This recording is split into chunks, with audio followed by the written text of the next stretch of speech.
Hey, so today was a pretty rough day for me.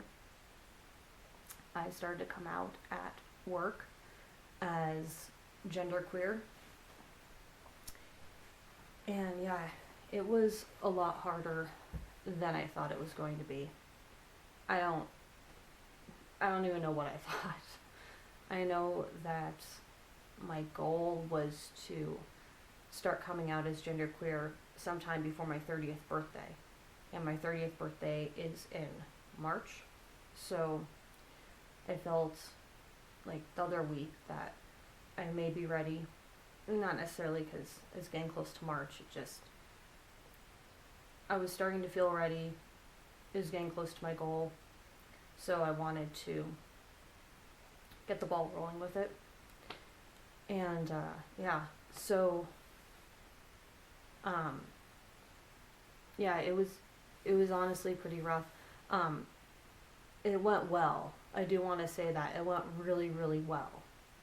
So I'm only in the beginning stages of it, but so far everything's good. It's been hard on me emotionally, like even though it's a good thing, I came home and like I cried today because there was so much stress building up to this, and it's like being relieved, but also there's like that vulnerability there, you know, and I'm feeling really, really vulnerable right now, and that's very stressful for me too.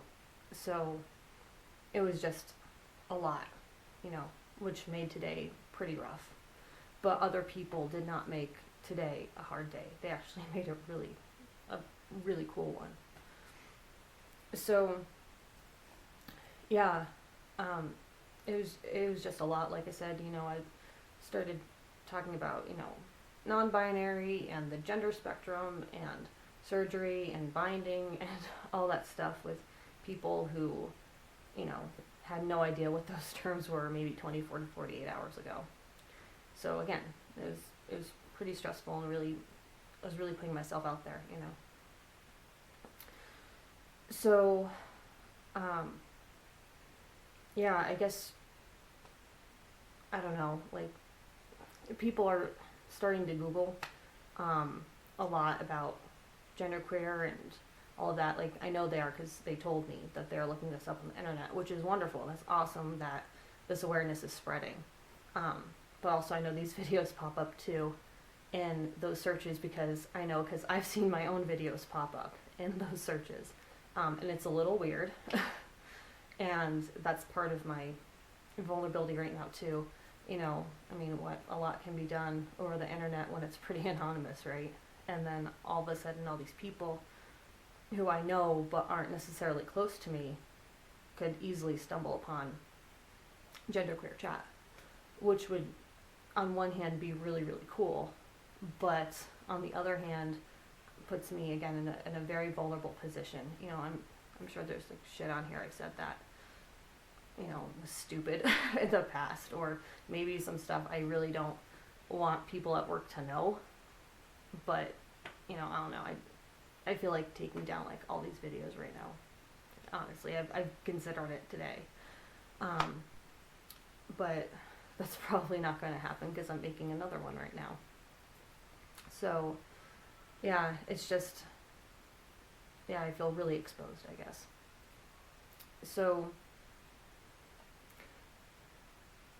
for those of you who are wondering what the process of coming out at work looks like, I can at least share with you my experience so far, and I'll update you maybe in a week or two. So I started with reaching out to someone in HR and setting up an appointment with them. And even though HR is pretty well versed in different needs and different types of people in different situations, I know that genderqueer or non-binary or whatever you want to call it is still very much like a subgroup almost, and it's not really talked about a whole lot. So I didn't know if they'd be familiar with any of this. So I set up the appointment and I sent an email to HR, maybe like a couple paragraphs long, explaining what I wanted out of the meeting, explaining, coming out to them as a genderqueer person, and also giving them a little bit of background, just so they had some time to process that before our meeting, so our meeting wouldn't be spent on just that. And I also reached out to my supervisor, and I talked to her a little bit, mostly through email, about what I was feeling, what I was looking for in the workplace, and gave her a little bit of background, not really a whole lot. And she reached out to her manager with my permission. I gave her my permission to do this. She reached out to her manager and looped her in as well. So that was pretty awesome. And also my supervisor, like, guys, I don't care if I sound like an ass kisser right now. My supervisor is awesome. Like, she's really, really awesome. I told her about this. She accepted it really well, even though I'm pretty convinced that she did not know really what I was talking about. She looked it up on the internet. I asked her if she had any questions. I told her I'm very open to questions. It's okay to ask me questions. I want her and others to ask me questions.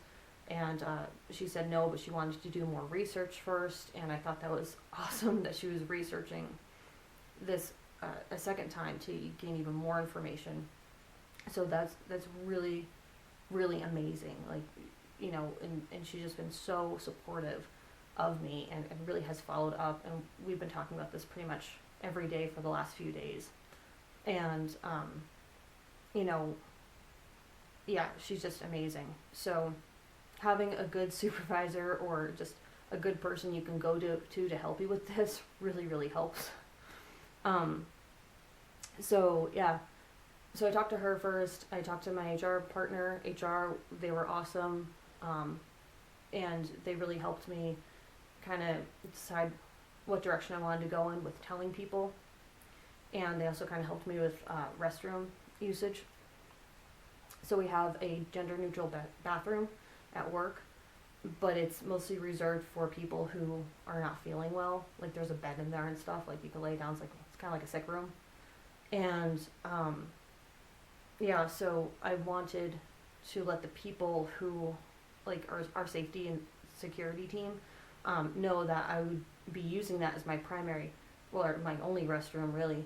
And that there wasn't a problem, like I wasn't sick or they didn't need to call an ambulance or something. I'm just using, that's just my bathroom, and so I really wanted to give them a heads up because I felt more comfortable with it. But I've been dragging my feet on that because using that restroom and telling those people by that bathroom meant I had to come out at work, and that was a really, really scary step for me. So anyway, so I got the ball rolling on that today. I told someone up there what was going on, and he was really supportive, really cool. Said I could start using it immediately, which I did. Again, not that people need permission for this necessarily, it's just I felt better. So that started today, which was good. Again, stressful because it was another person I had to talk to about this today. But it still went really, really well. And so what's going to happen now is I just want to, I work with a lot of people, a whole lot of people, like hundreds of people. Not all of them know who I am, and not all of them need to know about my gender identity, right? Like, some people, they're not going to care. They're not going to even know why I'm telling them, So I really wanted to reach out mostly to the people I work directly with and tell them about this, and tell them also to please use a different pronoun for me, to please use they, them for me. Or if that's too awkward for them, at least just forget the pronoun and just use my name instead. That's totally acceptable to me. So I want to get that message out to them and ask that they at least try, like, I know that that's a really hard change to make. I know, because I even struggle with this. Like, I do myself. Like, I make mistakes, and it's actually really embarrassing when I do. I'm embarrassed because I'm a genderqueer person and I'm making a pronoun mistake for someone else. Like, that's horrible to me. But It happens, you know, and I know, like, Christy is just so well with this, you know, my partner, she does so well, but she makes mistakes sometimes too. It's just the way that we are trained, socially, you know, it's that conditioning, and we have to undo that conditioning in order to, really use the proper pronoun for everyone and show everyone, the respect that they all deserve, right? So I know that that's really hard.